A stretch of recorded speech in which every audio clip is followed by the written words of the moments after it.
lot of TAP symbols around.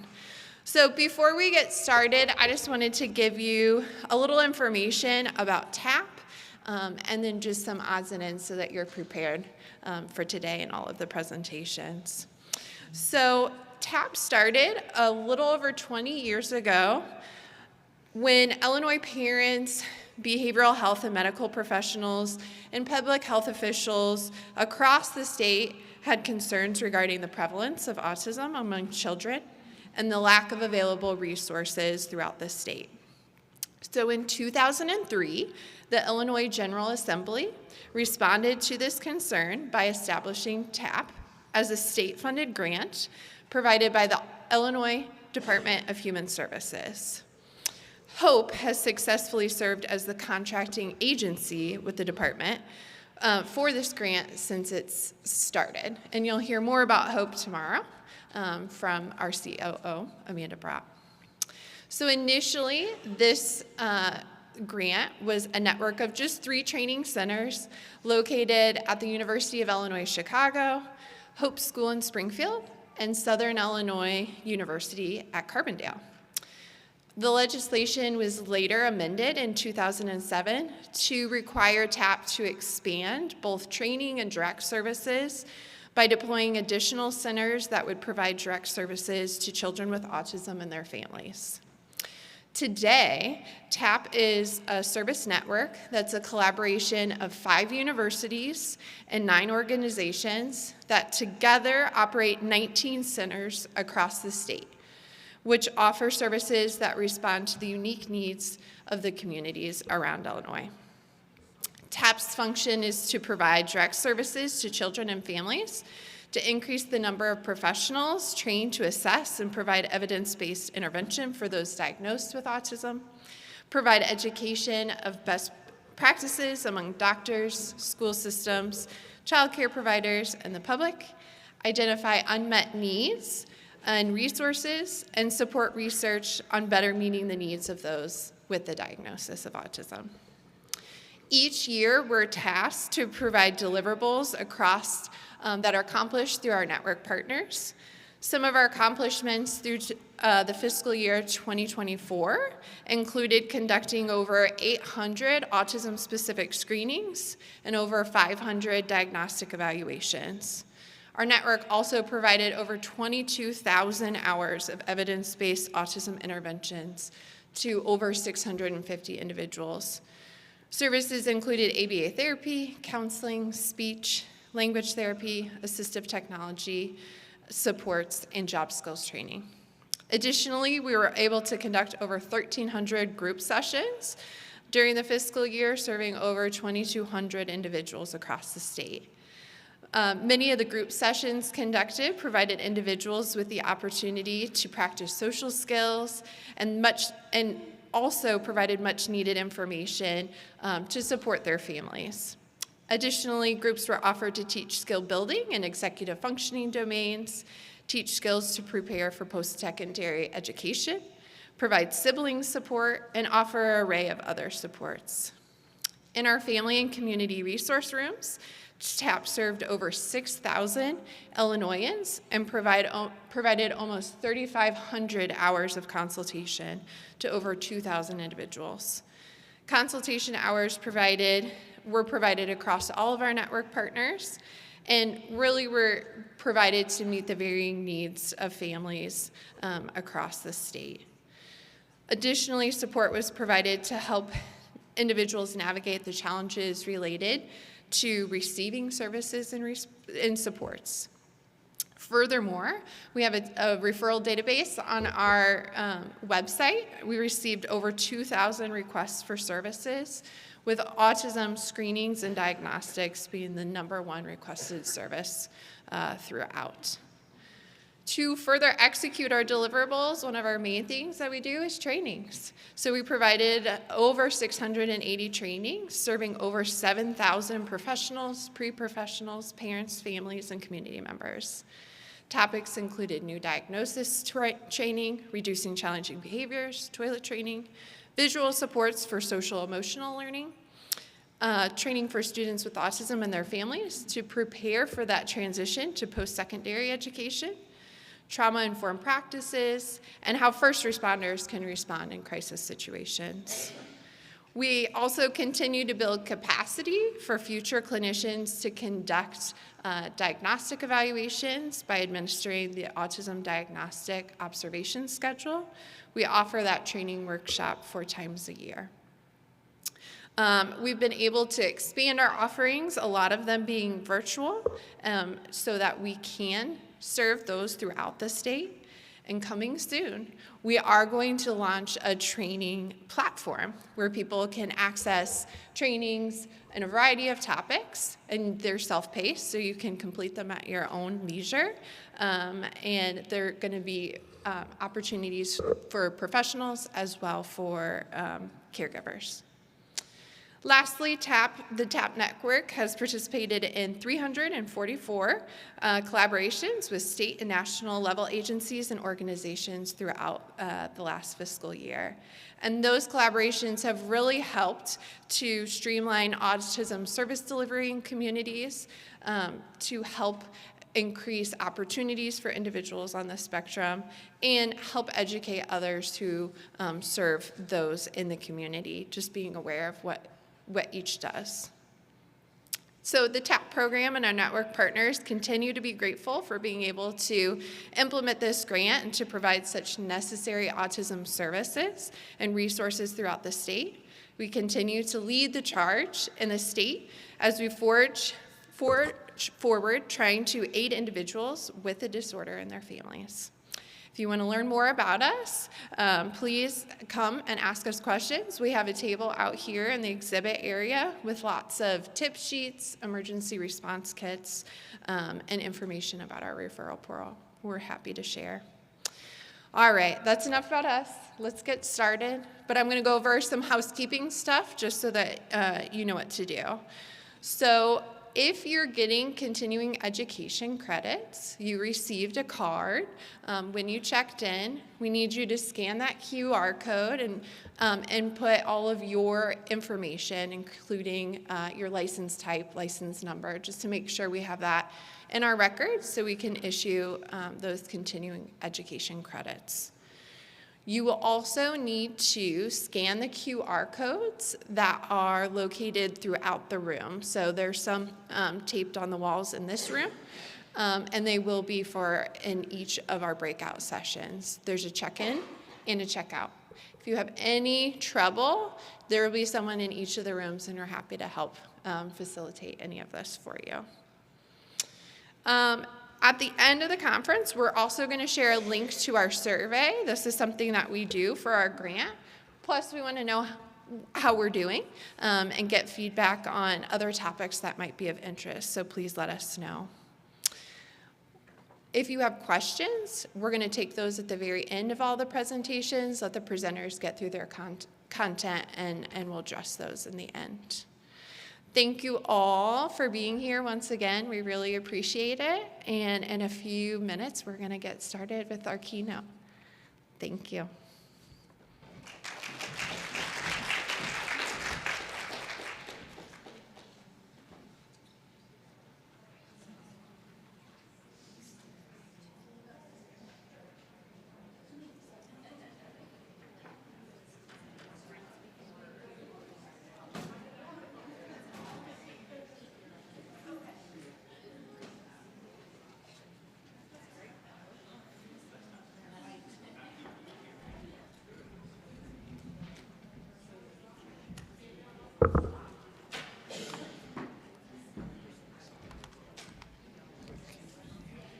I know, at first I thought I just got to use theirs because they're like, please send us all your stuff. And I'm like, okay.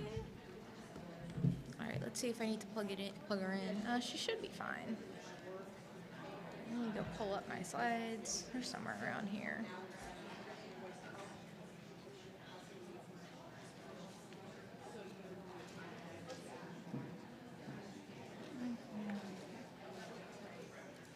Make sure everything matches. All right. It should be good. Okay. Put that in full screen mode. Beautiful.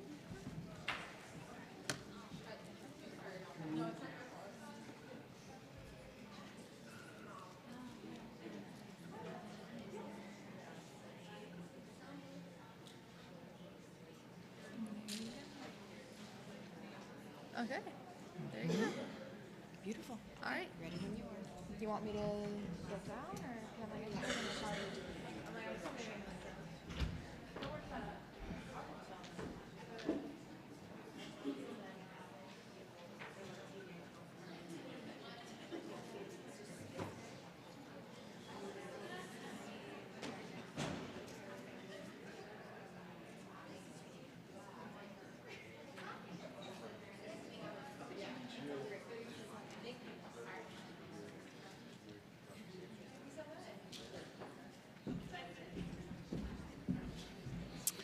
All right, I'm going to introduce our keynote speaker, Haley Moss.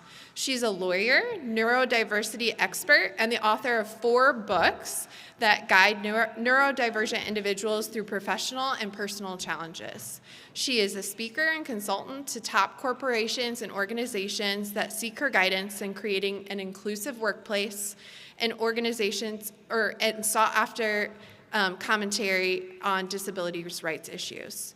She is the first openly autistic lawyer in Florida, and she has books that include Great Minds Think Differently, Neurodiversity for Lawyers and Other Professionals, and the Young Autistic Adults Independence Handbook.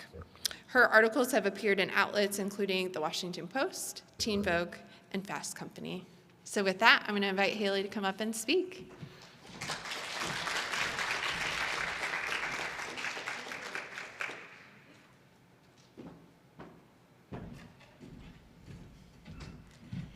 Good morning, everyone. First off, just want to say thank you for being here. I know that mornings can feel kind of rough. I know that a lot of us are probably barely functioning because that's what happens when we come to conferences first thing in the morning and we're not totally hyped up. So if you are half asleep, I am so glad that you're here because I feel your pain.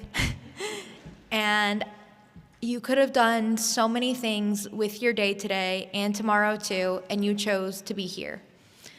That is really something special, and that has something to say about you as individuals and the groups that you are also representing, that you have chosen to be an advocate, to have an open mind, to learn something new today.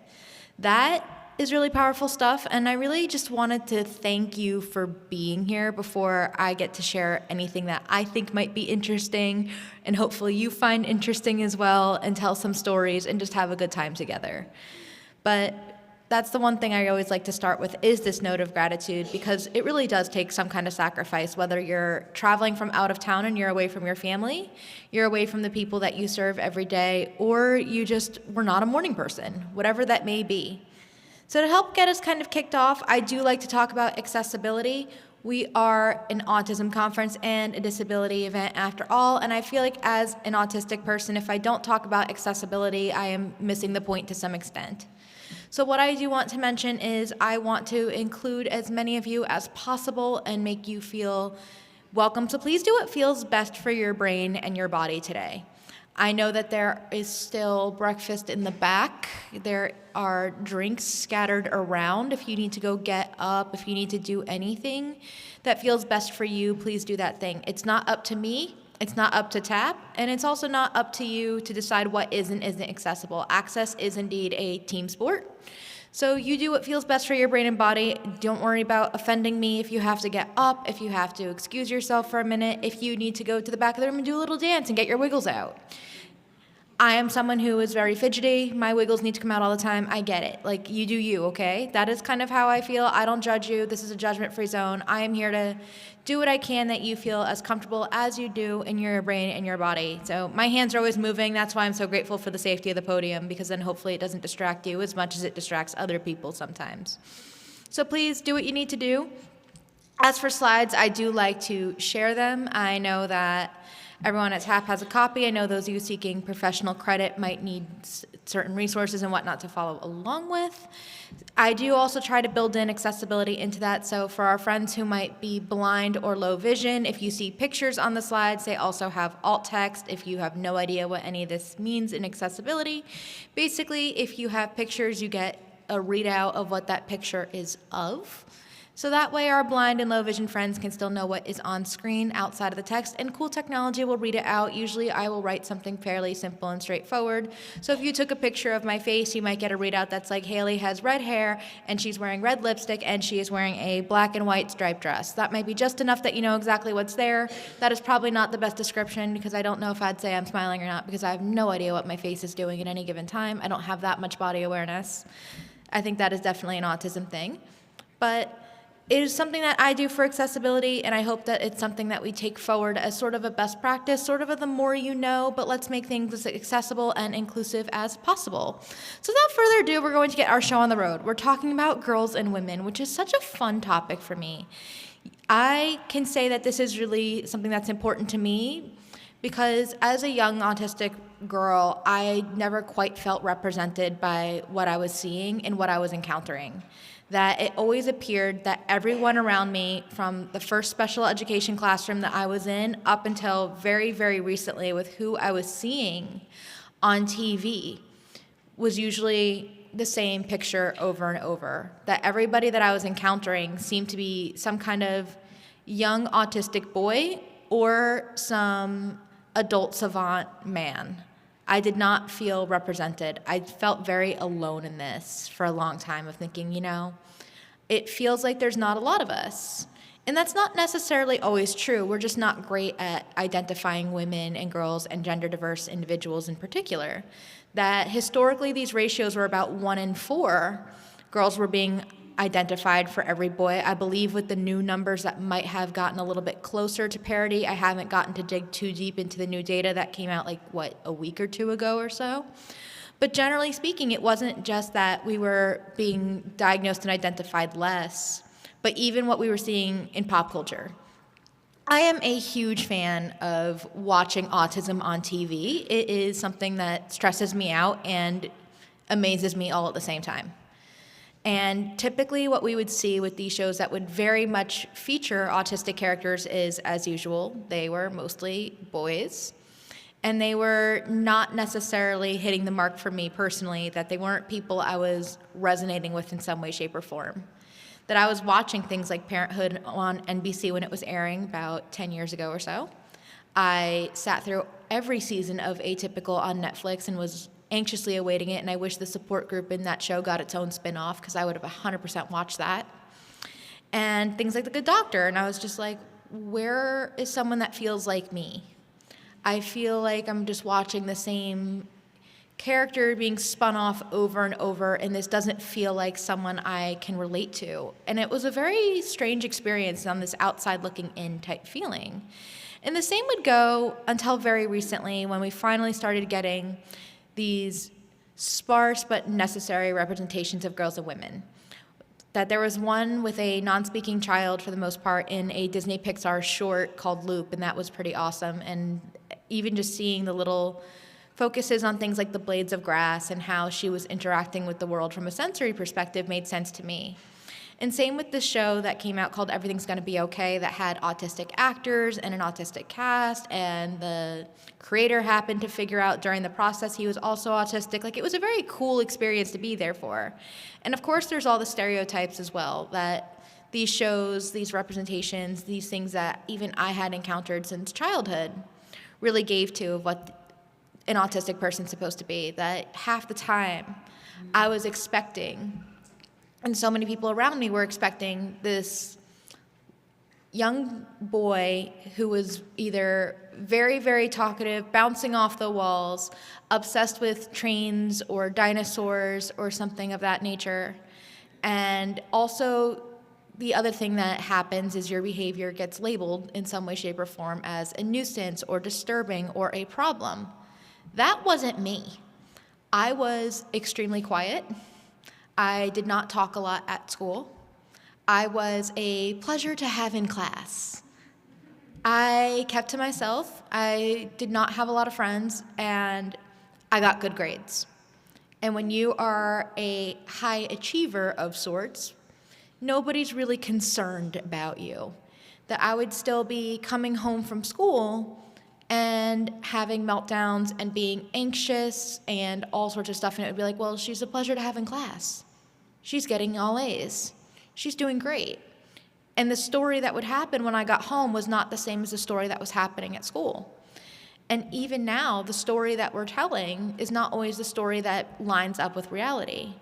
That those stereotypes end up hurting us in some way, shape, or form. I was actually doing a corporate training a couple of weeks ago, and somebody said, there's this really interesting thing that happens with the neurodivergent and autistic men in my workplace, this woman ends up telling me. And I go, oh, really? And she goes, they're always seen as these really savant-type, genius people, and they're being celebrated for it, and I don't feel like I'm being celebrated for those same skills. I feel like I am being expected to live up to something I'm not, and they're disappointed that I am better with people than I am with numbers.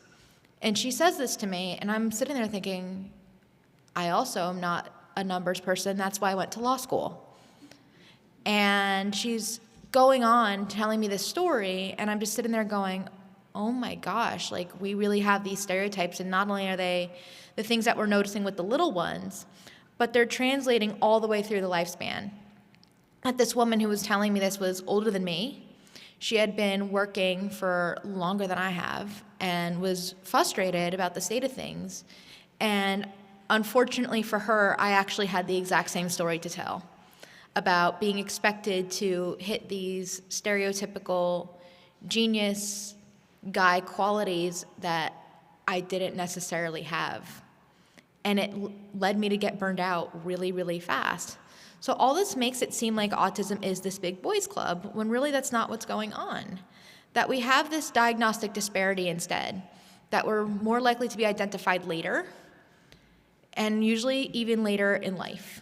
So what happens is, again, kind of that idea that we're quieter, or maybe perhaps we are a little bit more well adapted, or trying to fly under the radar, or it's that, you're not a disruption, you have good grades, therefore everything is fine. That happens a lot, and same with even folks being diagnosed later in life. This is something that has happened to a lot of my friends, because somehow what happens for us neurodivergent people is we somehow find each other. That somehow it's like there's a radar on me that just pings off and finds all the other autistic and ADHD people especially.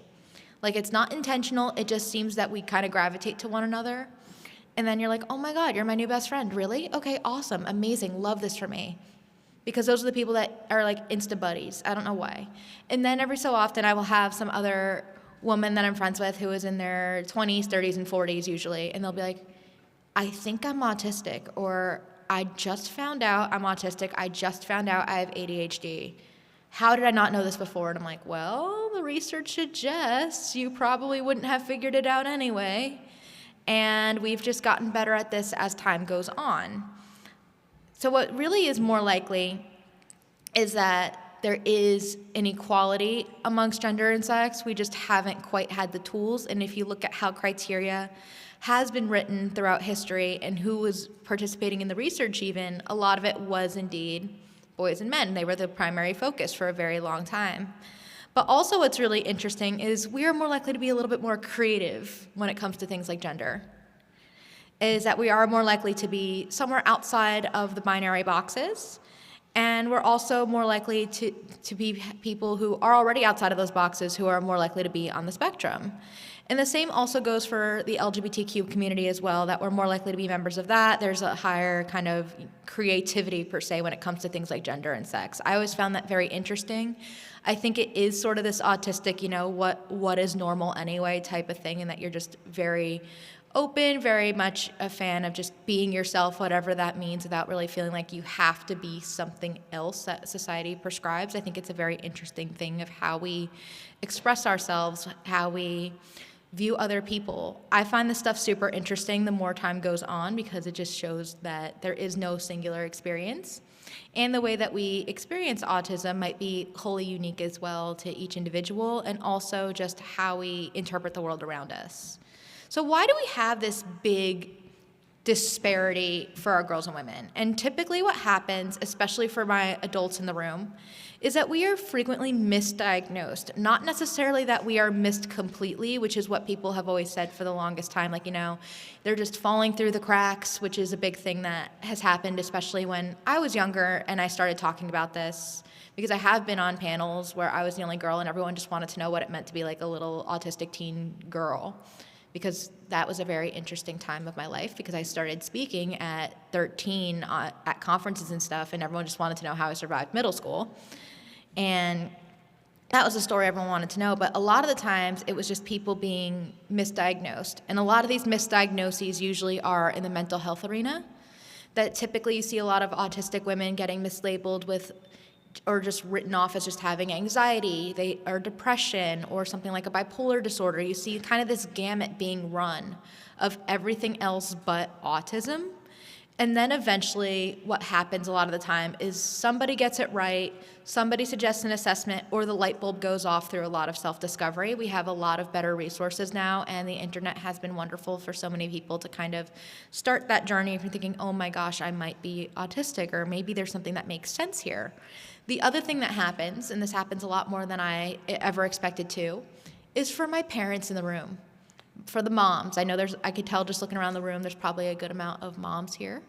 And for my mom friends, what happens is your kids are taken in for an assessment, you notice something is different, you notice something might be off, they're diagnosed, and then there's this kind of light bulb moment that happens, is based on some of the behaviors, and this is my favorite thing that happens, they'll be like, but all kids do that. And it turns out not all kids do that specific thing that you and your child were doing. It turns out that perhaps maybe there's something worth looking into. And there's kind of that, oh my gosh, everything makes sense moment. And even when I think about my own family, this happens a lot too. I'm like, there's so many things that I think you could end up translating one way or another, because I do believe there is neurodivergence on both sides of my family. Whether or not it's autism, that's TBD. But I have, for the longest time, suspected and known that there is ADHD, at least on one side of my family. And you can see it kind of going down that family history. And there's so many things because of that. I was like, everybody does this. And then I started spending time with more people, and I realized not everybody does these things. Not everybody frequently misplaces their keys or gets easily distracted or feels they have to get everything done in a state of hyper-focus or else nothing gets done. I thought that was normal, because that's what I was around. And then I realized that is not indeed what most people experience. And also this goes back to research and how we've looked into autism for so many years, that we really did think about boys being at the forefront, whether it's the research studies or even just if you look at the history with the DSM, who was studied, it usually was boys. And the other big thing that really shows up too, and we're going to talk about this a lot more, is this idea of masking and camouflaging. This is the thing that historically is viewed as the girls and women special thing, is that, you're able to kind of appear normal somehow and move on with your life. That's not necessarily the case. It's not something that's just limited to girls and women. It's just something that usually has led to us going through that falling through the cracks phenomenon that everybody really expects. And of course, we just have different social rules and expectations. When I was a kid, all my friends were boys. Every single one of them. It was easier for me to make friends with boys. I collected Pokemon cards. I played video games. I still do both of those things. And needless to say, it made me a lot of very, very fast friends.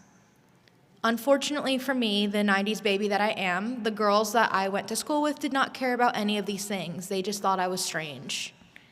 That they wanted to play with Barbies. I was never a Barbie girl in a Barbie world. So it didn't really work very well for me.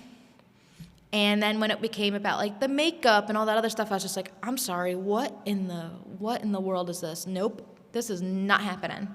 I just couldn't figure it out. I didn't want to figure it out. I wanted to go happily play with my friends and leave it there. And then as that social gap kept widening, it became very evident that, what's expected of me is very different. And then eventually I learned what was expected and how to kind of perform accordingly. And that also happens with these social traits kind of happening as we have these different social demands coming as we get older, that these friendships become more demanding. I've noticed this throughout my life. I actually do somehow have a lot of people that I'm friends with, which is pretty great now.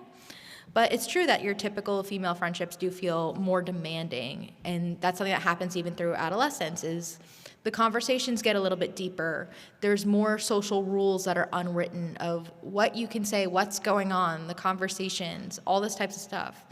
I used to just make an instant friend because somebody wanted to trade cards with me, and then all of a sudden I was expected to have opinions on the boys, which ones are cute, which ones are this. I remember being in high school and having a girl trying to be my new best friend in PE locker room, and she was telling me stories. And I was sitting there like, I'm still waiting for body parts to arrive. How are you already here? Like, I was confused, okay? I just remember this very, very vividly, that she was, like, very detailed in a lot of her descriptions and stuff, and I'm just like, I don't even know what that means. Like, I was just scared of how fast things were moving, and I was very clearly behind in some way, shape, or form. As they were talking about dating and different things like that, and they were more interested, and I was just like, wait, what? But the other thing that would happen with the friends that I was making is the friends that I would be making were either younger girls that I was able to somehow be like the mother hen figure, and that would look up to me. So I would be like the 9th grader who was friends with like the 7th graders because they were like, oh, they got like this glimpse into the future type feeling, like the coming attractions. Or I would be the 9th grader who was friends with the seniors because they would do the same thing to me, as I would be the baby duckling. I actually had a very good friend in law school who was that exact person. She literally would call herself the mother duck. And I was her first of many ducklings that she had during those 3 years. I got to law school at 21. I was one of the few who did not take time off in between. And I also graduated from college early, so I was already the baby. But my mother duck friend was basically one of these people that was just like, you're gonna be okay, making sure I was all right, like very much like momming me throughout law school. I loved her for that. And as we moved through, she would collect new ducklings. And then eventually the same thing was happening to me, that all of a sudden I was having my own ducklings and keeping this kind of cycle alive. And I realized that was one of the only ways I was making friends, that the friends that I had were not my same age peers. They were either the people I was able to be the mentor to, or the people who were mentoring me in, again, kind of felt like the coming attractions part of life. I still have that happen, so some of my best friends are significantly older than me, and that's fine. It's just noticing this, especially with young people, because there is a little bit of a gap in knowledge, a little bit of a power differential, just things like that. I always tell people to be very mindful of, because sometimes it can have the potential to be unsafe. I know that there's a difference between when you are friends with someone in the grade level above you versus someone who's older, that these things are very real.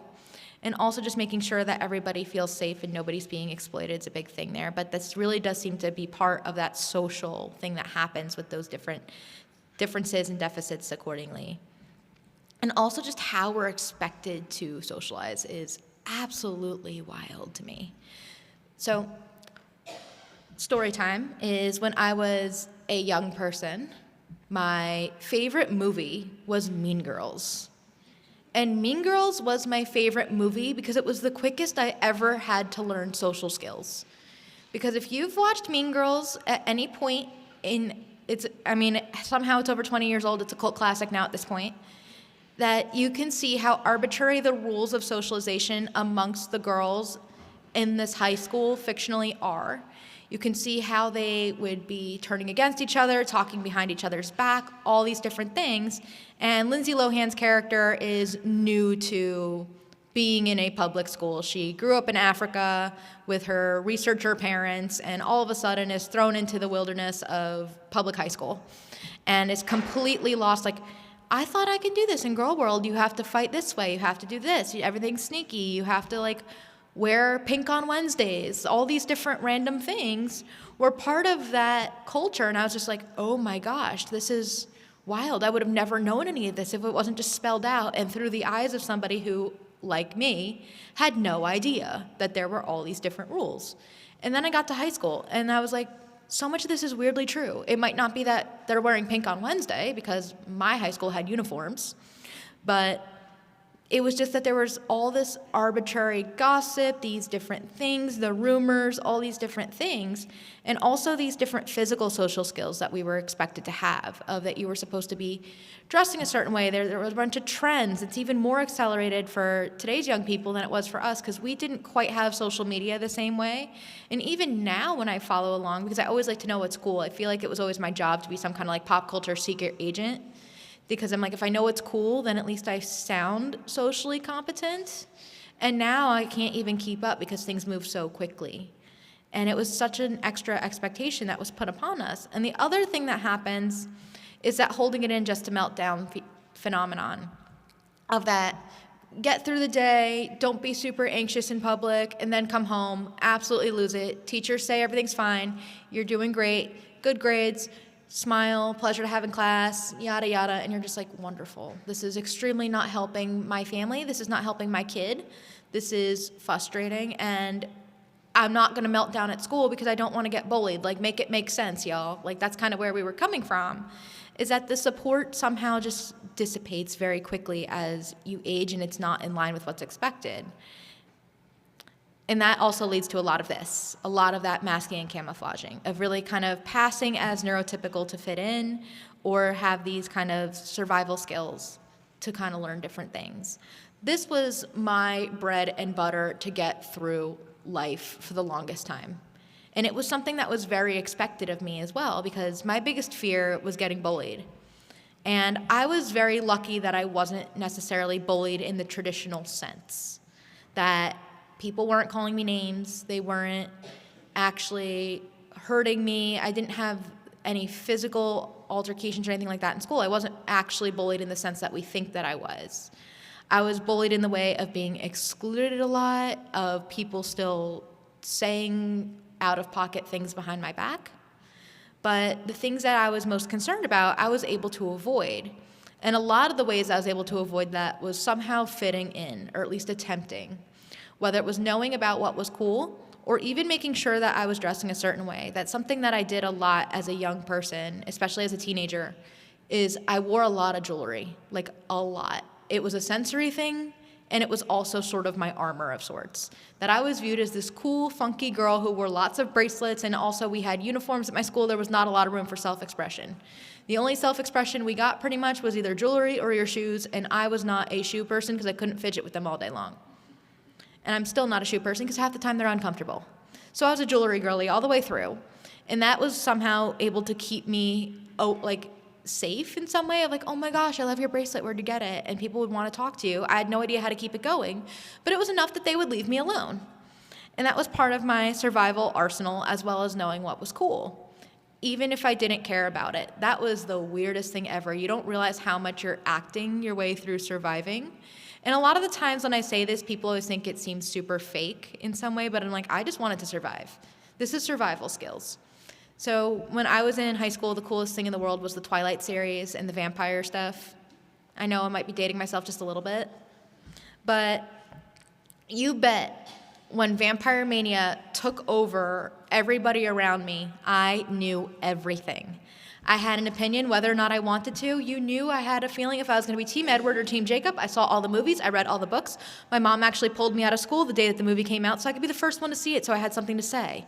Like, there was a concentrated effort to make sure that I was somehow in the know and I was the it girl of school. However, and very unfortunately for everyone around me, I did not care about the vampires at all. Like, zero. I thought it was stupid. Like, that was the kind of attitude I had. I'm like, what is the point of all this? But you bet I knew everything there was to know about it. I cared about Pokemon. I cared about games. I cared about art and graphic design and other stuff. That was not necessarily something that would have made me an awful lot of friends at the time, at 13 and 14 years old. So, unfortunately for me, I was basically like fluttering around high school as this vampires girl who didn't care about vampires. And the great irony of this is one of my best friends right now genuinely does care about vampires and is dragging me to Twilight in concert with her in 3 months. And I was like, you do know this isn't my thing, right? Like, you know this got me through high school, but it's like not my thing. She's like, but I really want to go. And because she's my best friend, I said yes. And it's going to probably be the weirdest, like, flashback I ever have. I cannot wait to tell you all how that goes, to go see Twilight in concert in Miami. But she really wanted to go. We weren't friends in high school. We didn't know each other till after in adulthood, but oh my gosh, it's going to be the weirdest throwback of all time. And I feel like I'm going to be masking all over again to get through that, and I'm going to have to like reread the books or something and like study up. I don't know. But I tell you this not because it's funny. I tell you this mostly because this is how many of us survive. That socializing and existing as a neurodivergent person, especially if you are at the margins because you are female or diverse in some other way, is like speaking a second language. And that second language is very social. And learning how to speak that social second language is something that takes a lot of time. It takes a lot of effort. It's draining, and it becomes sort of like this instinct almost, as you have to learn how to speak it. I can speak neurotypical pretty decently if I want to. A lot of the time now, I don't want to. I don't have the energy. It leaves me feeling exhausted and burned out, and I don't want to do it. But I can do it, and somehow it's saved me in a lot of situations. And I've also done it because I just don't want to be treated differently. But this is also the same reason we don't get support. A lot of people fall through the cracks learning, if I speak the language, they're going to leave me alone.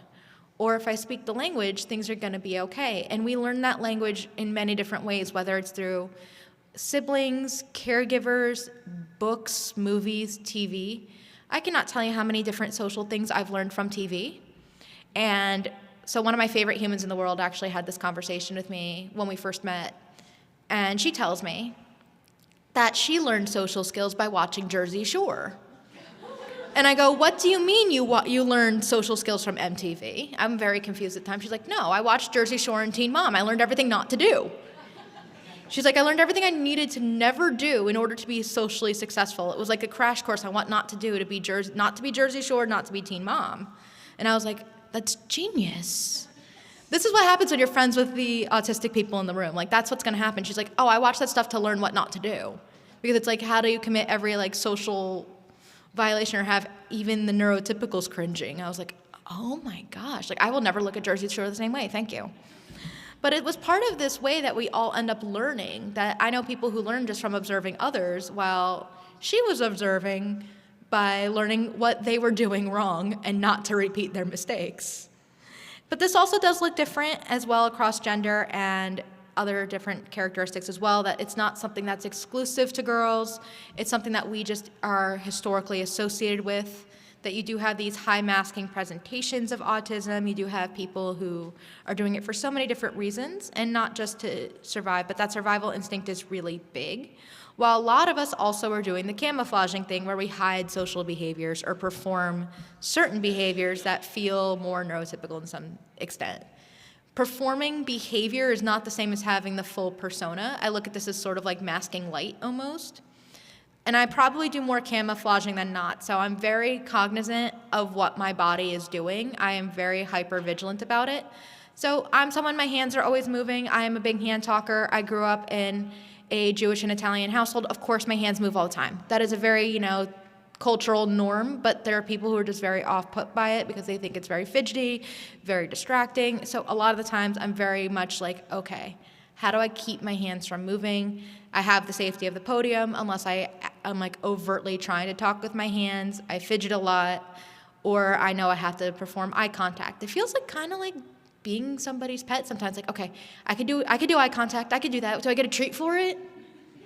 Because you have no idea how many times people look at eye contact as the most important thing you can be doing. I especially learned that when I was interviewing for jobs. And I did that for fun once upon a time because I talk a lot about neurodiversity at work. That's probably the thing I talk about the most. And because I have not had traditional employment outside of working for myself in a little over 5 years now, every once in a while I'm like, you know what, I'm going to go apply for a lawyer job again and see what's kind of going on out there. And every time I interview, I realize they care more than anything else if I'm staring them in the eyeballs. Like, they don't always care what I have to say. They just care if I'm looking at them. And it's so strange. And it's like they're judging whether or not they think they can trust me based on how engaged I look, even though I have no idea what they're telling me because all my attention's there. That I'm performing eye contact like a good little girl to them, and that's all they care. It's so strange. I don't quite get it. I thought they'd care more about the substance of what I have to say and what's on my resume, but they care more that I'm like looking at them and smiling enough on command. And I never quite understood that. And for anyone who has ever interviewed for jobs, it is the masking Olympics, because you are also performing social behavior at an unusual rate, because you want people to like you, because there's something on the line there. There is that kind of power differential of you need this person to like you so you can move forward in the process and possibly, be employed, get money, all that good stuff. But this happens a lot, and I know that we think of this as this very autism-specific thing, but I don't want us to necessarily, as I do think about it when we interview for jobs, or if you've had certain roles in this life, if you've ever been a waitress or a waiter, or you've worked in a retail setting and you've smiled at people who made you feel like you wanted to scream and kick a pillow, that you still were smiling and saying, yes, ma'am, it's going to be fine. And you still want to go scream into the void instead. That you were somehow masking and camouflaging behavior because it's socially unacceptable to go scream at the person who's telling you that you are doing a bad job and you're wrong, even though you know that you are indeed not wrong and this person is just being an absolute bear for whatever the reason. But I do think about what this looks like in real life a little bit, and for those of us who are the camouflagers, a little bit like myself, what we're doing is we're purposely trying to appear socially competent. I am someone who plots out conversations a lot. I do this every time I have to talk to a stranger on the phone.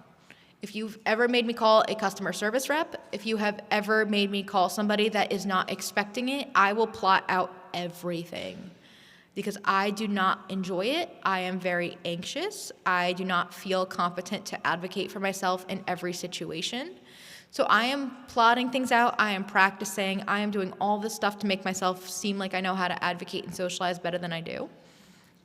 And even using the right things to say, knowing what to say, instead of just actually being myself and letting something come out, making sure to ask enough questions, because I hate asking people questions, because I always feel like it seems like I'm in a deposition, and I don't want to do that, because if I ask you too many questions, you're going to feel kind of put off, and if I don't ask you enough questions, you're going to think it's all about me, because sometimes the way that I'm going to relate to you is I'm going to tell you a story similar to what you're going through, instead of just be like, and how did that make you feel? Like, that's just not me.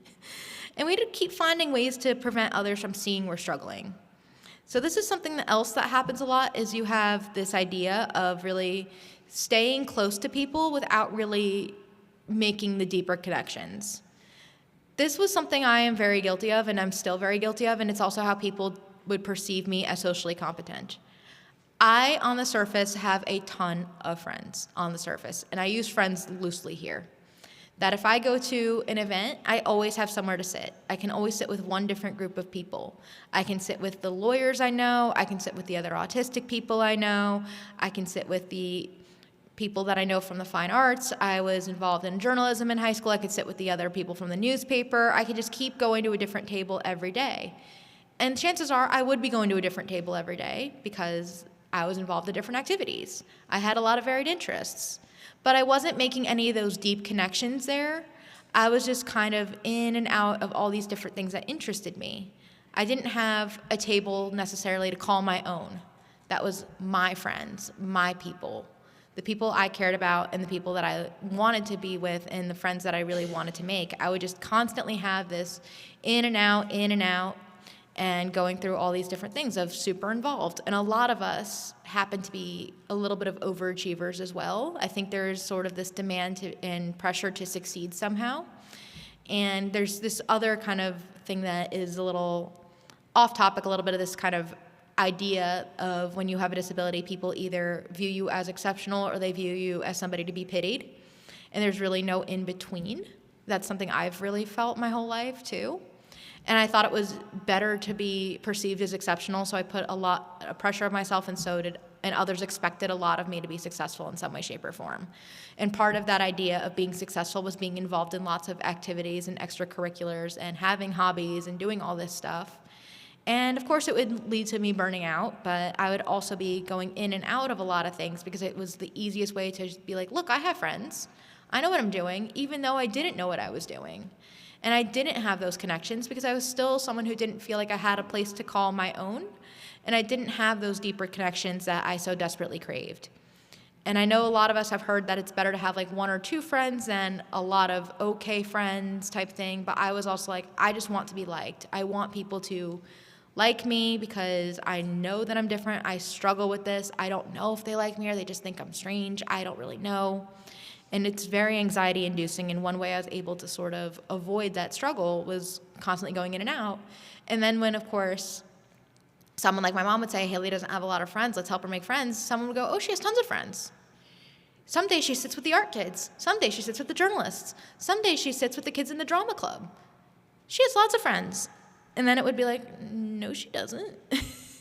And it would just be a very interesting kind of what you see isn't what you get situation. And that is kind of what would happen. And a lot of this is connected to our mental health, that this stuff is exhausting.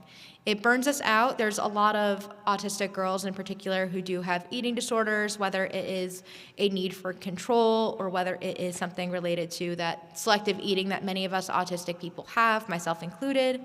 There's a lot of us who do have these adverse mental health consequences, such as that we have higher suicide risks than the general population. There's not enough research on women in particular. And of course, a lot of us are anxious people. I am a very anxious person. I am very honest about that. I know that there's some form of anxiety that I feel like just comes along with the autism experience. I feel like it's like you were guaranteed to have that in some way, shape, or form, whether it's socially or just your routine gets thrown off, whatever it may be. But our mental health is something that's precarious, and having this masking and these other types of burdens expected of us socially just adds to it and influences it. So what ends up happening is this idea of why are we doing this? Is what is the point if you're just going to burn yourself out? And as someone who has burned herself out plenty of times in this life, the motivation, at least according to the research as well, is really that social acceptance and assimilation, that you don't want to be bullied, you don't want to be treated differently, and we also just end up feeling exhausted for it. That is the simplest way that this has been explained over and over, and what seems to happen is those external consequences really take center stage. And a lot of those things can be scary too. So I do feel like I have to bring up that one of the biggest things that happens, especially as we get older and not always at the behest of our own families, are things about abuse and violence, that a lot of the times as autistic people, we aren't necessarily taught what safe and healthy relationships look like, or because we are struggling socially, we end up falling in line with people who don't always have our best interests at heart, because there's this intense desire to be loved, to be wanted, to be cared about. And you end up finding people who might exploit that or manipulate you, and you don't necessarily know. So we have higher rates, whether it's people with intellectual disabilities or just autistic women in general, to be experiencing sexual abuse and violence. And also that we are more likely to experience it than neurotypical women. And there's a lot of different reasons why, whether it is that desire to be loved and liked, that lack of knowledge, that is a huge risk factor, as a lot of us are not presumed to be competent. We don't get that comprehensive education about boundaries, about relationships, about what is safe, what is not, what is a healthy working relationship, especially if that hasn't been modeled for us in some way, shape, or form. There's also differences in social skills, that what we are perceiving as healthy or caring might not necessarily be that. And that might be really difficult, especially if you've ever been in a situation where somebody might be love bombing you, for instance, as you're thinking, wow, this person really cares about me. They're showering me with attention. They're giving me these wonderful gifts. And then it stops. And they're like, but I thought that they really cared about me, and that's normal. And they're so attentive. And really, it wasn't necessarily what it looked to be. And those patterns might be a lot harder to identify for folks who really do see the best in people, or who just don't know to be on the lookout for that. It's stuff that I wish that I had known earlier on, because you just think, okay, gift equals good. I was taught this. And even when I was watching Love on the Spectrum the last season, I was worried as well. I'm like, are some of these folks learning those unhealthy patterns, and we're normalizing it as politeness and good behavior? I can't necessarily always tell. That I was a little bit concerned for some of the relationships as I was seeing how they were developing as well. And the same also goes with things with age range. I know we talked about this earlier, but just being safe with that is that you do have these different power differentials, especially with younger people with age, and they don't always know that things can escalate, especially as people are interested sexually or romantically, especially with our autistic girls and women. It's something I think about a lot, is that they do get unwanted attention in some way, shape, or form just by existing. I feel like in so many ways that is just the female experience. And especially if you don't know what to expect with it, or you're so used to people thinking you're weird or something, and then all of a sudden you're getting this attention, you don't always know what to do with it. So I do really think we have to have this discussion just to make sure that people are being safe, and that we are also empowering our folks so that they do have these skills and don't have to worry so much about this, and we don't have these statistics that are always so scary to share. And then, of course, kind of moving in that direction as well is a little bit about parents. That we did mention that a lot of women and moms figured out once their kids are identified or diagnosed. We don't have an awful lot of research on autistic parents. It's something I would like more on. I don't know if I wish to become a parent at this point in my life, but maybe someday, I don't know. It's a question I get asked all the time. If people are like, you're in your 30s now, do you want to have a baby? And I'm like, I don't know. I would prefer to, be settled down and not be on the road before I have a baby. I don't think I'm home enough to have a baby, let alone a dog. So you tell me. I don't have any pets, and there's a reason why I don't have any pets. But we also don't really talk about those unique issues that face autistic and neurodivergent parents, whether it is the pregnancy experiences or raising children, whether they're autistic parents of autistic kids or they're autistic parents of neurotypical kids or neurodivergent kids who aren't necessarily autistic, that there's so much that is left to be desired in research and just experiences that I would like to be hearing more of.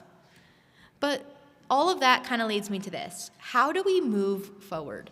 How do we actually care for and empower the girls and women around us who might not necessarily be receiving the support that they need, who might not be identified, who might not know kind of how to navigate this landscape? Because as we've talked about, this is complicated stuff.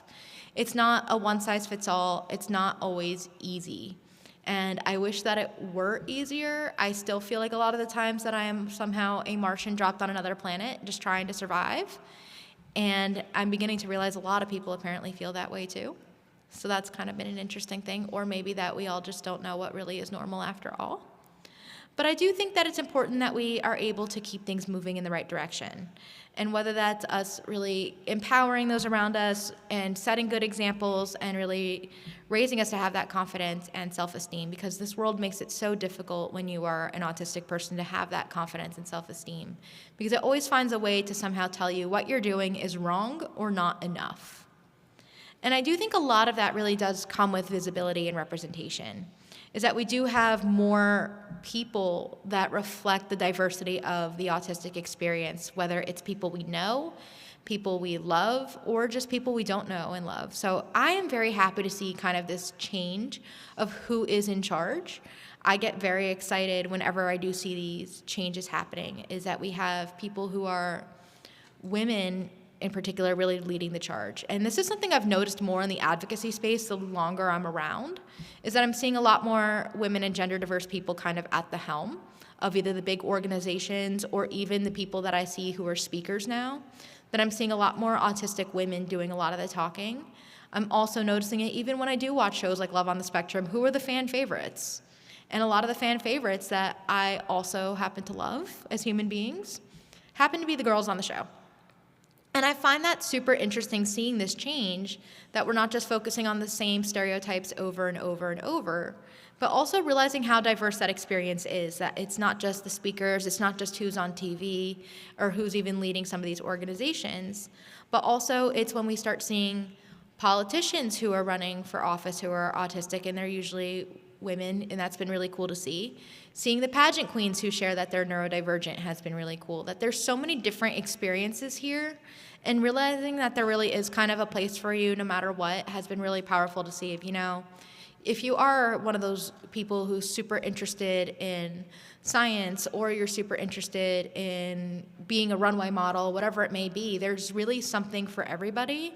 And there is no one way that we look or act. I think that's a really powerful thing to kind of keep in mind, and really contributing away from that idea that you're the only one going through something or you're the only one who feels this way, because feeling alone kind of sucks. And it's something that I think is very normal for autistic people, is that you do think that you're alone. And I think that's a big thing, especially if you are someone who is going through this, and just recognizing that you are on the spectrum is really big, and having that sort of acceptance. I know it can be hard to have that healthy self-acceptance in the journey of like, oh my gosh, I'm doing something wrong. This is a little scary, but it doesn't always go that way either. It's really something I like to keep in mind of, we all have a different journey to get here. We all have something that we're doing, and knowing how your brain and body are working, what might be overwhelming, all these different things are big. And even if you're someone like me who has known you're autistic your entire life, my parents told me when I was 9, I was diagnosed at 3, that even as I get older, discovering the different things about my brain and body has been really big to help keep me grounded. I, for instance, have been learning that certain things make me feel worse, or there's certain sensory triggers or certain things that will impact my body system. So fun fact is that I've learned that there's certain lights and stuff that I just cannot handle no matter what. I am someone who is really a fan of these ballrooms, okay? Like, this is actually one of the most sensory accessible ballrooms I've been in forever. I know it's a little sparse in here. When you look around, you're like, that there's no, like, fun paintings on the walls. There's no stuff. But the last ballroom I was in had the largest chandeliers I had ever seen, and they were made with crystals. And here's the thing about crystal chandeliers in ballrooms. I will not stop staring at them. Okay? I will not know who is here. I will not know what's going on. I love getting to look at all your beautiful faces. But if there is a crystal chandelier, I will be staring at it and mesmerized by it. And this ballroom in West Virginia had not just one, but like 6 of them. That this place was built in like the 17 or 1800s. It had the big crystal chandeliers. It had the pillars. It had like the velvet-looking curtains, like the whole 9 yards. It was like a sensory candy land. On top of the super bright lights at the stage. Like, I was done. There was no way you were going to know what was going on. And then I walk out at the end, and we take some questions, like we do the usual spiel, and I'm just like, I need to get out of here. Not because I'm not having a good time and I don't want to hang out with you all, but like, I've been staring on stage at crystals for 75 minutes. There was 5,000 other things and colors and people and blur of stuff. I am overwhelmed. And just knowing that about myself now has been big. And that's also why I try to kind of like look around and be like, okay, what's going to set me into sensory nightmare, or just keep me in sensory candyland where I am not going to know which way is up because I want to touch everything and experience everything. And even just knowing that certain things will make that happen. And if I'm tired, I know that I could be more irritable, or that my sensory system is a lot more sensitive. Those things are big in order to advocate for myself. And I think that's really big for a lot of us as autistic people, is knowing these different things that kind of either will set things off one way or another. And even just for any of us, how many of you get hangry? Like, you gotta know how your brain and your body work. My partner is the person who gets the hangriest of everybody, by the way. I've learned that over the years. Is the amount of growth we have gotten to get the point of, I'm sorry I said that, I was hungry, I didn't actually mean it, was life-changing. So just knowing these things about your brain and body, no matter who you are, is really big.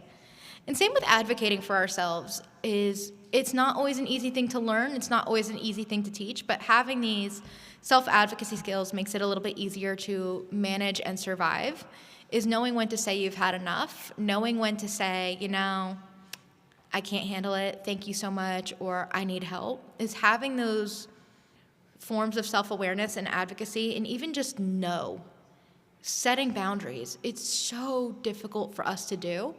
I think there is a huge tendency for autistic girls and women in particular to people please in some way, shape, or form. Is that you want to make the people around you happy, you want to be well liked, you don't want to cause trouble, you don't want to be a burden, that you have all this other stuff going on. Is even having the ability to say no and to set a boundary is something I wish we did a better job teaching and working through, because it is so much pressure sometimes. You're like, I just want people to be nice to me, I just want to be left alone, and I want to be on my own, and I'm still learning how to not always just say yes to everything. The other thing I want to point out here is stuff about co-occurring conditions. Lots of us, even if you were misdiagnosed, you might still have something that is correct in addition to autism. There's lots of us who might be anxious, who might also have something like ADHD. Hi, it's me. If you are one of those friends who has something else going on, knowing how to manage and work with that has been really big. I know for me, the ADHD combo pack has been a very fun discovery, and realizing that explains so many things that the autism alone does not. And learning how to manage that and realize there are multiple reasons my executive functioning skills are absolute garbage is a game changer. But they are still unfortunately not great, and I still need 1,000 reminders to do anything.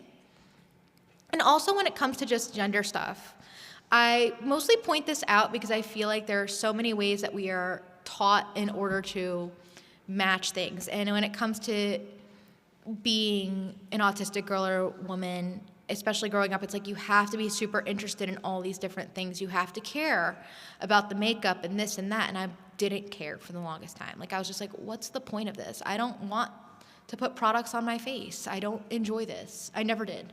Never enjoyed it. I don't know why. And of course, what I'd get told is, you love to paint, you love art. Of course you're gonna think it's fun. It's basically art on your face. And I was just like, no. Like it just did not compute in my little bird brain. And now I'm trying to do anything I can to simplify it because I'm like, I get it. I see the point of this, but I do not enjoy this. And it doesn't make me less female or less of a woman to me if I don't care. I'm not less so because I play video games and hang out with the guys. Like that doesn't make me less of anything.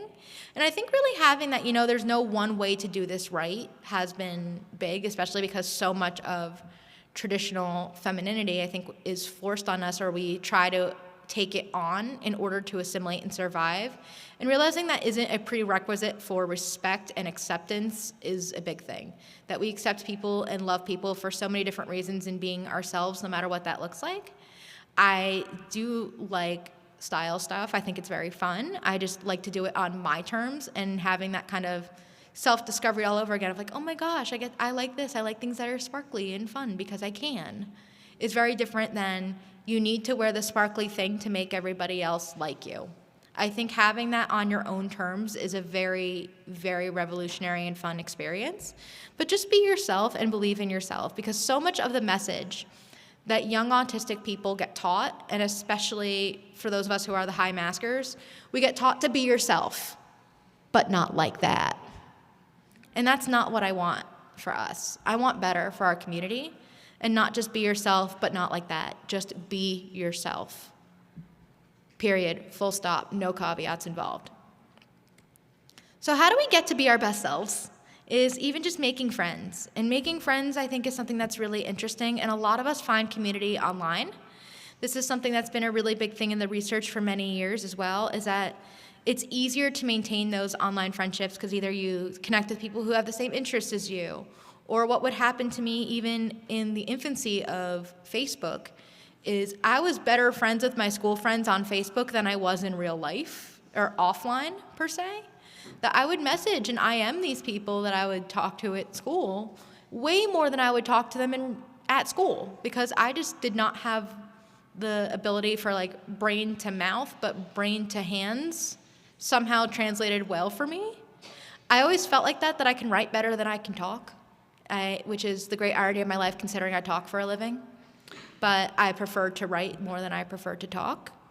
And I always found it very easy to have that, especially because I'd find people with the same interests. I'd find people to play games with. I would find people just to learn different skills when I was trying to learn different things for my art, for instance. And it was very validating. Of course, the one thing here is please just be safe and make sure that we have these talks about internet safety, the basics. I don't want to be the one who teaches internet safety today, but you get the idea. And also our different interests. I know that autistic and neurodivergent people, period, are very, very passionate. We love the things we love, and we love them a lot, no matter what that thing is that thing can be huge in who we are and our confidence. If you are not a fan of that thing, then that's not something that needs to be changed per se, that we need to change our interests. As long as that interest is not hurting somebody or others, I do not care what somebody's passions and special interests are. That is my general rule of thumb. If it doesn't hurt anyone, if it's not hurting you, if it's not hurting others, great. I still collect Pokemon cards. Nobody cares. I'm not hurting anyone. I'm not going to the playground to beat up the third grader for a Charizard. If I am, then you can tell me maybe not a good idea, like as long as I'm not bullying kids on the playground for cards. I still interact with a lot of adults in the hobby. I've bought cards, I've sold cards, I've traded cards. I do not actively try to scam children. Although I have played one of those like sports video games, and you do sell the cards on the marketplace, and every once in a while the 10-year-olds do misprice their cards, and I've gotten some great deals from it. And then my SIO, God bless, will be like, "You're scamming the 10-year-olds." And I'm like, "No, I'm not. Somebody mispriced it or pressed the wrong button. I'm taking advantage of somebody's mistake. It's like sniping something on eBay. It's no different." But as long as you're not hurting people actively or bullying them or being mean to people, whatever your hobby is, please do the thing. Enjoy it. Love it. I feel that way no matter what it is, whether it is your cards, whether it is the person who loves My Little Pony or Disney. As long as you're not hurting people or yourself, by all means. And especially if that thing is related to or is your full-time occupation. I am not someone who flips collectible cards for a living. I think it would stress me out too much, even though I absolutely could do it. But it is something that has made me confident, just having these types of things, and even just getting to yap about neurodiversity and autism all day is something I'm very confident and is a huge part of my identity. It's not all I am or all I stand for or who I am, but it is a big part of my life. It is my full-time job, which is absolutely wild to think about, that I actually got to leave law practice to go yap all day, which is super cool. But at the same time, it is part of that, and having that acceptance is huge. And not the like, "Oh, why do you do that? That's kind of weird that you will, go stand up on a stage and sit behind a podium and talk for an hour." And when you do think about it, it is a kind of weird job when you think of it like that. Like, in theory, if I just tell people I literally talk for a living, they sometimes look at me like, "Wait, what?" And I'm like, "Mm-hmm." And it's something I'm extremely grateful for, and it has been so good for just my existence, and it isn't nearly as soul-sucking as law practice was. I genuinely love being up here. Like, it is such a privilege and a blessing, and I'm so grateful for what it has done throughout the last couple of years of my life. And it lets me be my best self, and I actually get to be myself up here, and hopefully y'all get to laugh with me and not at me when I tell ridiculous stories now and then. And also, when I think about our professionals, I want to give you guys some advice too. It's really developing inclusive community and support groups for our girls and women in particular, something I feel very strongly about. I feel like this is a very sometimes controversial opinion of having those female or non-man specific spaces, because every time I tell this story about the people who have made me feel the most unsafe in this community, it usually is autistic men who have made these support groups and community things feel like they are looking for dates constantly. That has scared the living daylights out of me. Because of it, I've had people who are going to support groups or community groups just looking to find a partner, and they assume because, shared diagnosis, opposite gender, soulmate. So you do need those sort of specific groups sometimes just to even relate to different experiences and have that safe, non-judgmental zone.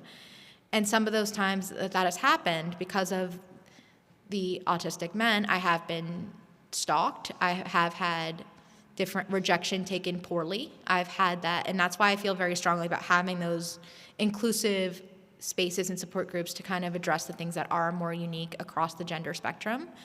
And also, and I'm not the only one who has told these stories, because I've compared notes over the years with other autistic women that I'm friends with, and they're like, "Oh my gosh, you had the same thing happen at a support group before?" And I'm like, of course. Like, it's almost unspoken that we've all had a similar experience in some way. So I want things to be better, and the same also goes for healthcare and access. I cannot tell you how many embarrassing doctor's office stories I have when you tell them that you are on the spectrum and they treat you as if you're completely incompetent. Or if I brought somebody for support, whether it's a parent or partner, that they will talk to my parent or partner as if I'm not even in the room. Or my all-time favorite, I went advocating for myself when I was in law school and at a doctor's appointment, and they noted that this was a childhood disease that I had in my file. And I was just like, "I'm sorry, what?" Like, this PA did not know what she was doing, and I was very embarrassed, and I was trying not to scream. And I'm like, I am just here because I have a question. And also just having better access and better knowledge for healthcare is something that's really big. Same with even recognizing nuances and traits in autistic women and masking, and really having more resources available is something I feel very passionate about. I do want things to get better for not just some of us, but for all of us. And of course, for our family members, I have a little bit for you as well. I want us to really encourage people to be their best selves. I want us to build that self-esteem and confidence. A lot of that begins at home, that we encourage those interests, that we teach good social skills and healthy relationships and boundaries and all of that stuff, that we do reduce our anxiety and symptoms of anything that's co-occurring at the same time, and really that we're prepared for those unique challenges, that it isn't a one-size-fits-all, that there is so much uniqueness, and gender is a huge part of that when it comes to this journey, and really kind of tossing aside a lot of those expectations. I think this is something that is really complicated, especially when it comes to, oh, you have to be this kind of savant, or you have to perform girl in this very specific way. And if you fail to measure up, it's somehow either held against you or values. It's complicated. I think that it's not necessarily a performance, but really trying to understand who we are so it's less of a performance per se, and really having that accepting environment, because whether or not we know it, what we build in our own time and in our homes really sets the tone. A lot of the times I will have this kind of dissonance of, the real world is not the same. And that's true. That the real world, quote unquote, can be a scary, unaccepting, not always understanding place. But that doesn't have to translate to your home. That home is supposed to be the safe space for so many of us, and is that safe space. That you want that to be the place that accepts you and understands you and builds that, not a preparation for what's outside, but you could build the tools and skills for what's outside, but it doesn't have to be as scary as what's outside. And having an accepting home was something that was really big for me growing up, that I was encouraged to have whatever random and strange interests that I had, and also to just be myself, but also I did learn a lot of those social skills in order to assimilate and survive in a neurotypical world. I wish it wasn't necessary at the time, because I'm still unlearning a lot of that, but I'm still grateful that I had those experiences, because I wasn't overtly bullied or treated poorly because of autism growing up, but I do realize how people treat you different and how much more subtle that exclusion can be the older that I get. That's the stuff that I want us to think about, because we're here whether or not people always know or recognize that. And having those differences is something I always want us to really fight for. I care a lot about this community. I hope that you do as well. And I hope that there's so much difference that we can make together, and that for the next 2 days that we keep making a difference, and we keep feeling inspired to make a difference, that we keep telling stories, building community, making new friends, and keeping these conversations going in the right direction.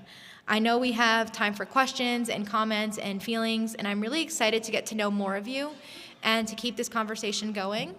I thank you so much for being here again, for your time, for being open-minded, open-hearted, and genuinely being a part of things. So thank you so, so much.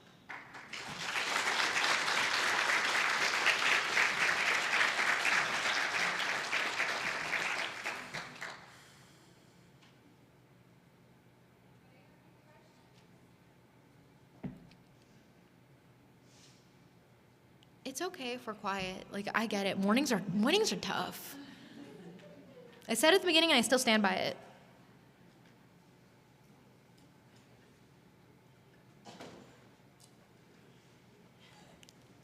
We have a brave soul at the mic. Hi.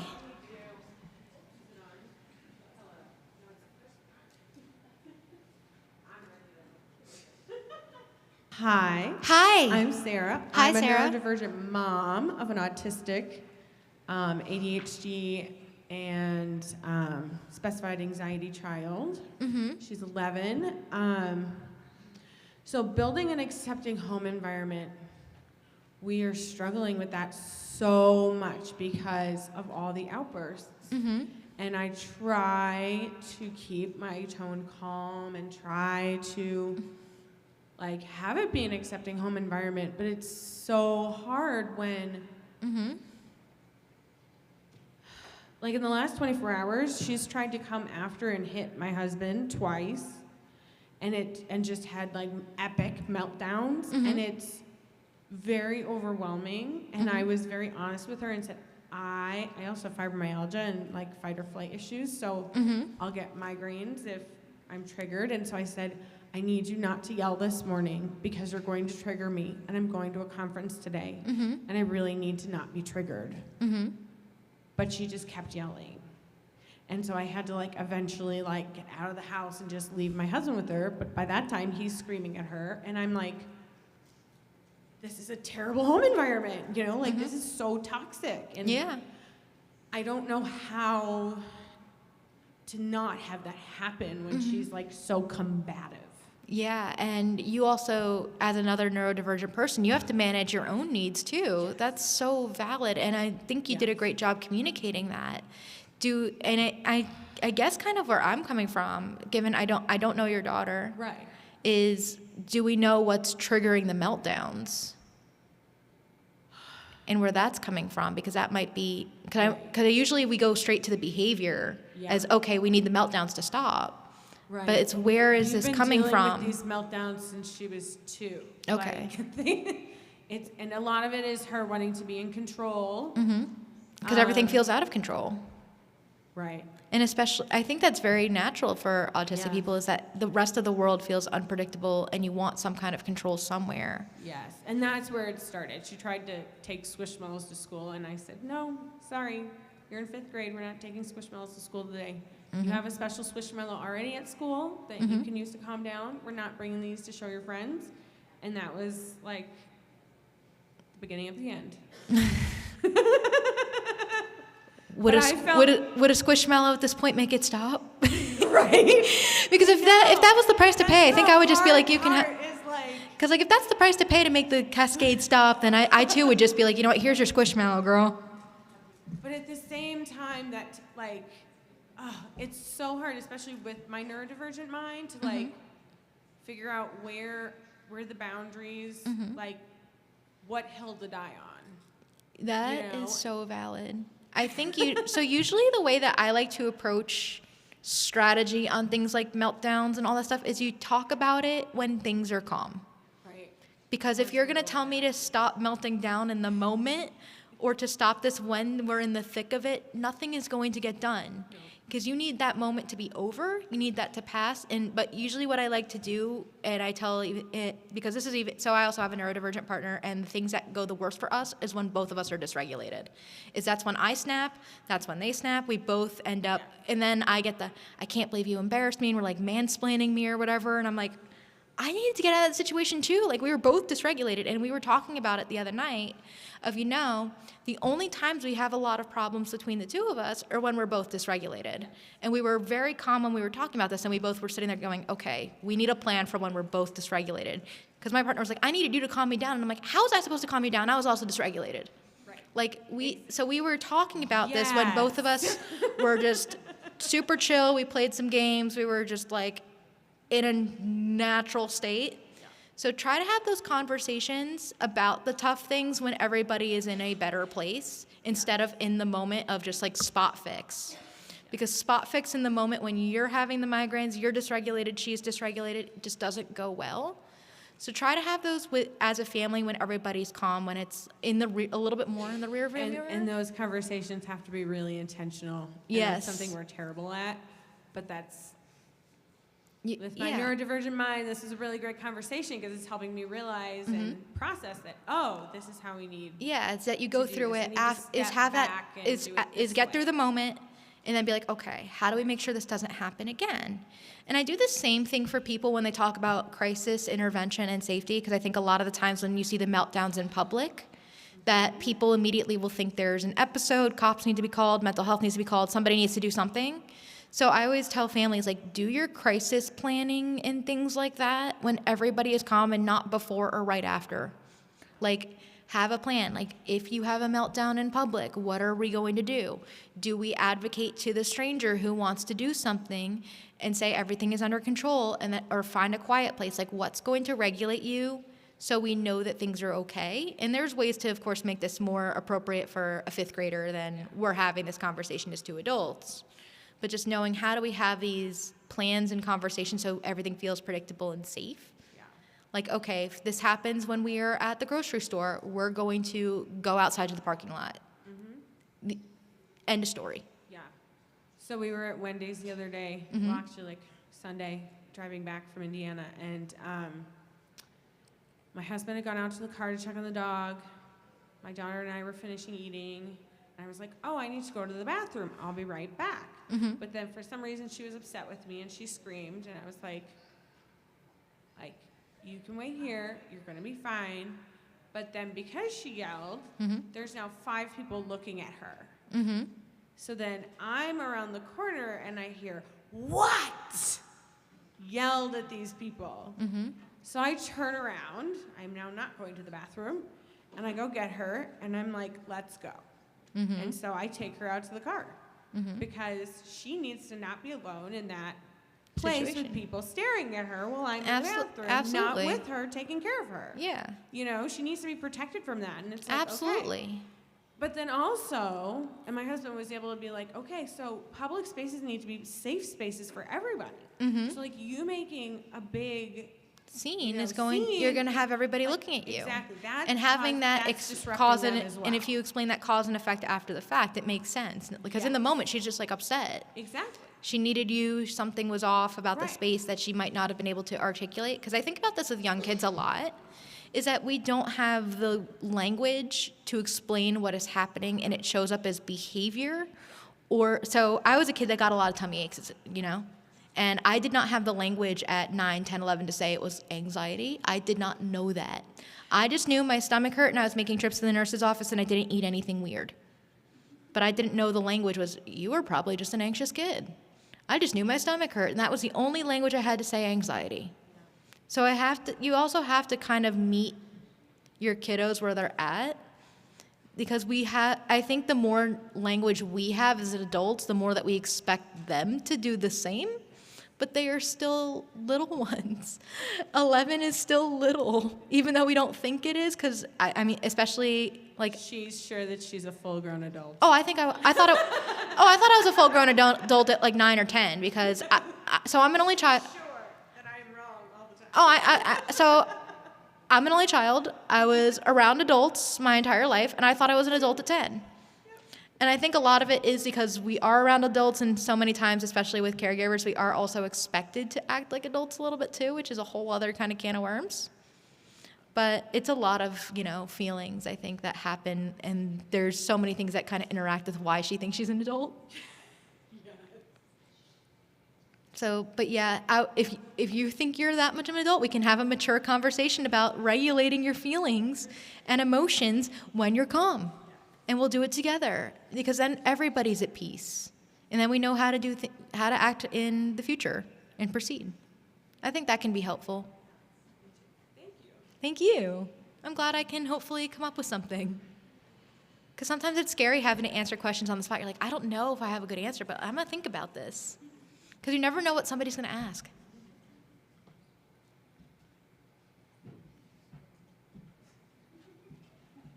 Also, you made me want Wendy's.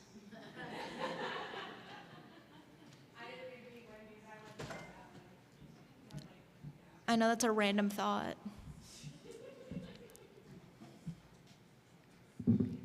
Hi, I'm Samantha. Hi, Samantha. How are you? I'm good. I have a question about self-regulation. Okay. I am a teacher leader for our school district in Illinois for students with autism. I'm neurodivergent myself. I have ADHD. And I find that there's certain things for me that helps my body stay self-regulated, but guess I'm just curious as to how that compares to like autistics. In the past, I've found that like DBT skills, I don't know if you're familiar with that, helps me understand like my brain and my body better, but like what are some specific strategies in terms of self-regulation that you feel really helps you come back to like homeostasis or whatever? I think everybody's different. That's what makes this so hard, and I think the neurodivergent experience generally. I know for me, regulation has to be quiet.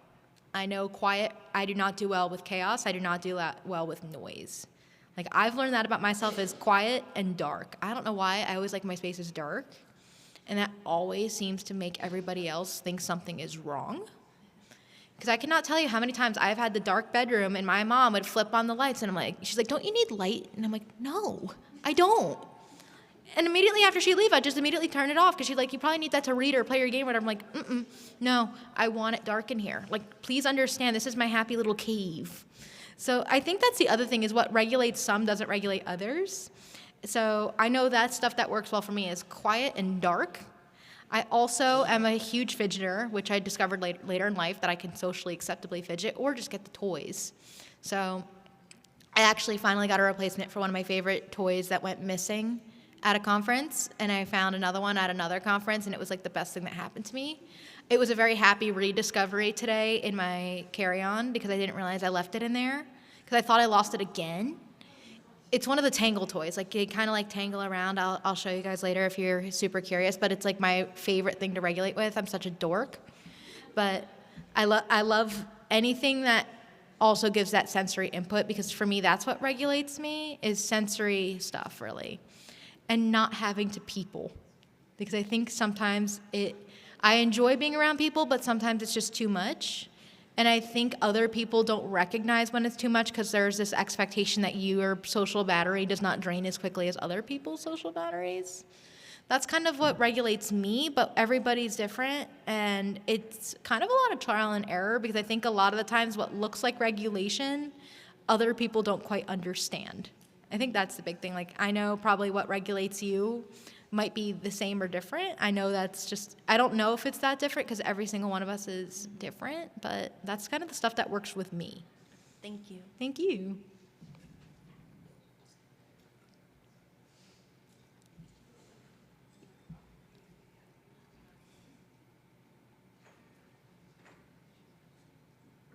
Hello. Hi. My name's Jacqueline. Hi, Jacqueline. The parent of a 5-year-old diagnosed with autism.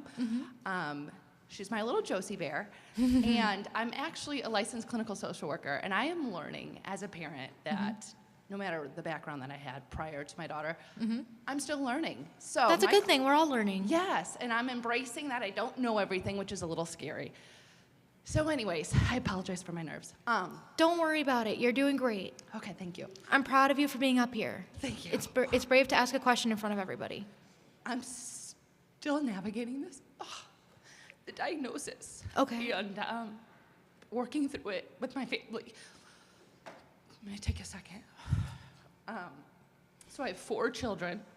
She's my second oldest. And you said something earlier today that really hit home about the masking. And my oldest is 7, very girly. And I think back, and a lot of her masking is what her older sister does. I also have younger girls, all girls, like I said. How do I help her, and how do I help myself identify? There's gonna be I have a lot of girls. Is she masking all of the things we do to feel accepted in my home, in our home? How do I help her be herself? I think giving her opportunities just to even explore what she likes and she wants. And I didn't have siblings or anything, but I realized I did emulate my mom a lot because I thought that's also what my mom wanted. Like, the more I think back on this, I realize, because she actually called me out on it in adulthood. She's like, were you doing all this to make me happy? And I'm like, I don't know. And then I'm like, probably. Yeah. So that was a big thing kind of to discover even in my 20s. Right. That I was doing a lot of things, I think, that because I so desperately wanted the approval. Yes. And there was a lot of pressure to be successful. Like, my parents did expect, like, they said they didn't expect a lot, but it was kind of implied they did. Like, they did not send me to the private school they sent me to get mediocrity. I'm very aware of that, even if they, that's implied. You're right. Because my parents sent me to one of the best private schools in the state. You don't get sent there to just be average. You get sent there so you can go to the best school you can go to after and what have you. Like, Excel. of course, Absolutely. like it was implied. I think that's the thing for me, is a lot of it was implied, which was difficult to kind of suss through and navigate. Yeah. And I didn't really put it all together until I was a lot older. So that's something I personally struggled with a little bit. But I do think also when you do have the siblings, I don't know because I don't have any, but I do think I probably would have been doing the same of just like, I want to be like you because I'm perceiving you as socially successful and Right. what have you. And I know you obviously know what you're doing to have 4 girls to give everybody their attention and space and things like that. Right. I have faith in you. Well, thank you. But really giving that space to explore what they each like and what makes them who they are. And not like, oh, you need to be more, like, why aren't you more like your sister? Or why aren't you doing this? Like, Absolutely. because I was one of those kids that immediately gravitated. My parents got me a Game Boy. I was 4. I thought it was the greatest thing on the planet. And then they tried to limit how much time I spent with it because, like, oh, you need to, or then, oh, you can do it after you do your homework. Homework would take me 5 minutes. Then I'd play all night. And then they'd be like, why are you playing all night? Like, go play with some, like, because they tried to get me to play with, like, the dolls and stuff, and I was just like, no. Yeah.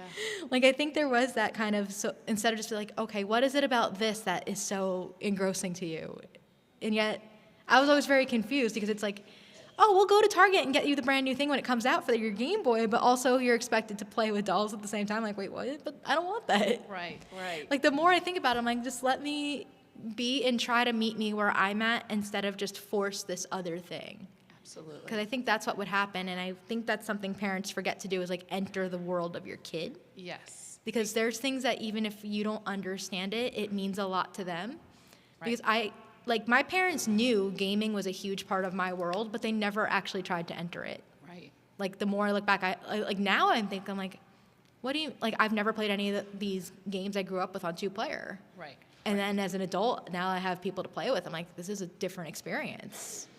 It's so simple of like try to just meet them where they're at. Absolutely. Like, that's the one thing I think I would have liked to have been different the more that I think about it. Meet him. And I agree because I even hear my 7-year-old say, who's into Barbies?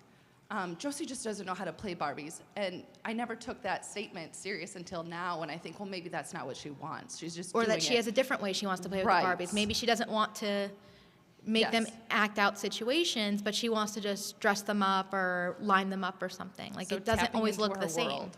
Yeah. Absolutely. Like, she might still care about the Barbies, but the way she cares about the Barbies isn't the way your 7-year-old cares about Right. the Barbies. Right. Well, thank So you. that was also me with my, like, Legos and stuff too. Like, I had all these Playmobiles and I had all the animals. Like, I didn't care about the people. I cared about the animals and building, like, a zoo. I wanted to build a zoo. That was my big thing. I'd build a zoo, like, every single time. And I thought it was cool to have the zoo, and I didn't care about the people visiting the zoo. I just wanted the zoo. The zoo. And, like, I remember they had, I used to ride horses at the time. One of the kids that I rode with came over. He was probably 9. I was probably 6 or 7. And he was helping me build a zoo instead of like, oh, you should be doing this. And it was so much fun because we had the biggest zoo I ever had that day. Like, that's what I wanted, was to build a zoo. Well, thank you so much. I appreciate it. And your Of course. speech. Thank so much. you. I'm rooting for you.